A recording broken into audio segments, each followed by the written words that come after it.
A labor of love built with then-husband Chris Lippman, Okay, great. So the wall here would be... father of her two daughters, Chloe and Cameron. Say hi, Daddy. Hi, Daddy. Just over 10 years after creating that palace in the sky fell in on their marriage. They divorced. And for the past 4 years, the self-proclaimed makeover maven has been facing her toughest real estate hurdle yet. An unwanted housemate, one who just happens to be her ex. A judge ruled they'll have to share their marital home until it sells. Usually when people split up, they go their separate ways, they move out. You didn't move out.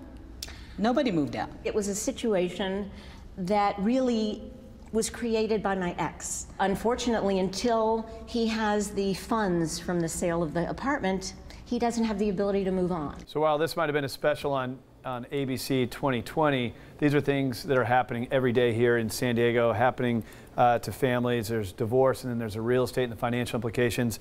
#1 realtor per the Wall Street Journal helps people with this, Kurt Wannebo, and also Nancy Bickford, who's a family law specialist. Good to have both of you here. So Kurt, you see this stuff all the time. How do you advise? Well, I brought Nancy Bickford in here as my guest, and good to see you again, Craig. It's been a little while. But I brought Nancy in here. She's talked to us before about preparing and starting to think about certain things if you do find yourself in the event of needing to get a divorce, but you have a community property. What we're going to talk about today is a little bit different, and how some things play out if, per se, one of the parties in the marriage maybe brought in funds to buy a property that they shared, that the married couple shared, or perhaps maybe they already own the property and then got married, and how some of those things play out in a divorce situation. So Nancy, I wanted to thank you for coming on and being my guest again and talking about some of these things. Sure, good to see you, Kurt. Yeah. So first scenario, Nancy, that we kind of have to deal with, or that we're mentioning, is what if one party in a marriage actually paid for the down payment out of their own savings or their own money for a property that they buy together, or perhaps they already own the property before they got married. In the event of a divorce, how does that work? How does that person, can they get their money back? Well, Kurt, if you're talking about bringing money into the marriage, separate property money, dollars, and then going out and buying a home, which I think we spoke about earlier today, if you buy a community home, but you put your separate property dollars into the home, then you're entitled to reimbursement, a dollar-for-dollar reimbursement at the time of a divorce if that comes to pass. Okay, so what about a little bit of a modified scenario then? If one of the parties in a marriage has their own funds that they bring in and they actually improve the property, maybe they add some square footage or they remodel the kitchen with their own funds, are they able to get their money back then in a divorce? How does that work? Well, again, the answer remains the same. You bring separate property money into the marriage, whether you put it as a down payment into a community home or whether you use those dollars to improve a community home. If there is a divorce, at the time of divorce, you are entitled to a reimbursement of that money. So they can get their money back as far as the down payment they put in or the improvements that they put into the property. And we spoke earlier about the fact that it all depends, of course, whether they can trace it, which could be a topic for another day, but as long as they can show that they did use their separate property dollars, then they are entitled to reimbursement. Okay, so same scenario, they own the property together, but one party maybe inherits some money, and they use that money to improve the property or maybe pay down some of the mortgage. How does that play out? This brings up the notion of what is separate property. It's not only the money that you brought into the marriage that you hopefully kept separate, but also any inheritance or gifts that you receive, whether before or whether during the marriage. Those are your separate property dollars. So if halfway through your marriage you inherit a couple $100,000, you use that money to improve a community residence or to go out and put a down payment down on a community residence, you get a reimbursement right. There's a family code, section 2640, that talks about this, and it's very clear. Separate property dollars are reimbursable to you or the person who brings them in, and we call that a 2640 reimbursement. Okay, so again, same scenario. One party maybe brings in their own funds for the down payment of the home, but they're married for several years and the home appreciates. Does that person get a larger share of that appreciation, or are they entitled to more? How does that work? You know, Kurt, it seems counterintuitive and it seems unfair, but the answer is no. the person bringing the separate dollars in only gets a dollar for dollar reimbursement. They don't get a rate of return, and they don't get a share of the appreciation.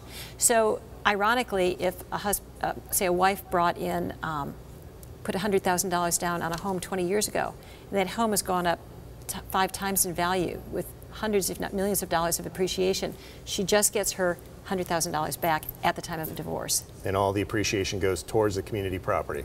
Well, all the appreciation is community because it's a community home, and she doesn't get a reimbursement out of that. Okay, okay. So what about a scenario if the property loses value then? One party brought in the down payment, but over a course of time, the property actually, lowers in value. That's a tragic situation, and you've seen it. I've certainly seen it around 2008, 2009. And the answer is that the reimbursement right under Family Code Section 2640 is limited to the lesser of the actual dollars put in or the equity at the time of the divorce. So, for example, if a wife put $200,000 down payment on a home of her separate money, and at the time of the divorce there's only $100,000 of equity, then her reimbursement is limited to that $100,000. Would the other party get anything in that situation then? Well, I'm afraid it looks like that would just eat up the equity. Okay, so, all right, what about a scenario where somebody buys a property with their own money, and then in turn they sell that and they make a profit and there's equity, but then they go in turn buy another community property for the family to live in, or a second home maybe. What happens then? Now we're talking again about a 2640 reimbursement, and we have a case called Walrath that tells us that you can trace that reimbursement through one home or any real estate, even if it's not a home, to the next piece of real estate and even to a third. So for example, if husband put $100,000 down on his separate property on the first community home, later on they sold it, got $200,000 proceeds, put that down on $1 million home, the home is community, but the husband is still entitled to his $100,000 reimbursement. Okay, so what are some of our main takeaways here then in regards to going into a scenario like this? Somebody's paid a lot of money or paid more money than the other person. What are the main takeaways that someone should consider? Everyone should be aware of the fact that if you bring separate property dollars into the marriage or inherit separate dollars, it's not a bad idea to keep them separate, because at the time of divorce, if you want to prove that they were your separate dollars and you commingle them or mix them up with community dollars in one account, you may lose them. So keep separate dollars separate, as to show at the time of divorce what was yours. Secondly, if you use your separate dollars to put them into or to improve a community home, you're entitled to a reimbursement, dollar for dollar. And although we didn't talk about that, the corollary is true that if you bring a separate property home and we live in that home during marriage, and the community reduces the mortgage on your home, there's a formula whereby the community would be reimbursed for its contribution to your separate property home at the time of divorce. Okay, and so all of these are laws that are in place. These aren't things that somebody has to have written out in a premarital agreement beforehand. This is just how it would play out with the laws. That's correct, and it's somewhat, you use a premarital agreement almost for the opposite. These are statutes and case laws in California that exist with or without an agreement. The purpose of a premarital agreement might be to change the law. Someone could waive their reimbursement right, or the community could waive. But without a premarital agreement, these laws would apply. Well, Nancy, I wanted to thank you once again for coming on. I know Craig, she has her website, which is bickfordlaw.com.